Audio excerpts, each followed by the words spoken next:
Looking back on the past 17 years of my life, I realized that there are a few things I'd like to share. Now, I think I can vouch for more than just me when I say that growing up, I was a weird little kid. Since I started school, I've done a lot of good things and a lot of things I shouldn't have. But through all of them, I have grown and learned. As the class of 2009 heads off in their different directions, I wanted to leave them with something to take into consideration.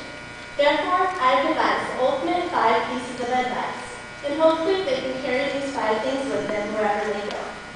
The first comes from the time when I was in 2nd grade. It was recess, and just like any other day, we were out playing. I was pushing my best friend Mariah on the swings. I pushed as high as I could, and I scooted over to the side. The next thing I know, the kid one swing over connected my face with the gravel. Needless to say, I had one of the most embarrassing days of my life, and a few scars. Advice number 1, always watch your back. A few years earlier, I was in kindergarten. We had our desks in sets of 2, with one facing another. We were having our weekly spelling test, and each of us had a folder standing straight up on the edge of our desk. These were to ensure that no one could see our paper. Miss Pope was halfway down the spelling list, and I was about to panic. I did not know how to spell this word. Everyone knows you cannot miss a spelling word. So what did I do? I stood on top of my desk, and I looked over the girl's folder that was in front of me. Then, to my disbelief, I got caught. And I soon learned not to pull that again. Advice number 2, never cheat yourself. Jumping ahead, in junior high, scratch that. The past 6 years, I've had a very hard time getting to school and classes on time. My junior high and freshman years, I received numerous amounts of detentions. These detentions were not only for being late, but also for being loud. I guess you're not supposed to talk while people are taking tests. Lesson learned. And now, I'm proud to say I've been detention-free for 3 years now. Advice number 3, always be punctual.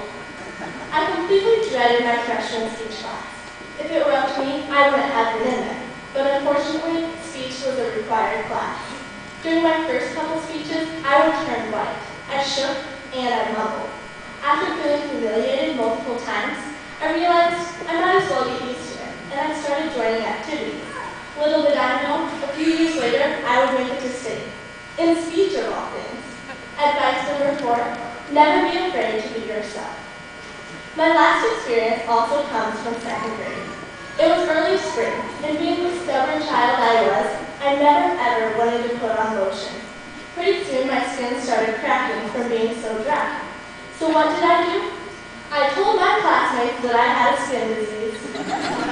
One person started telling another, and every time someone would ask me about it, I'd take it a little bit further.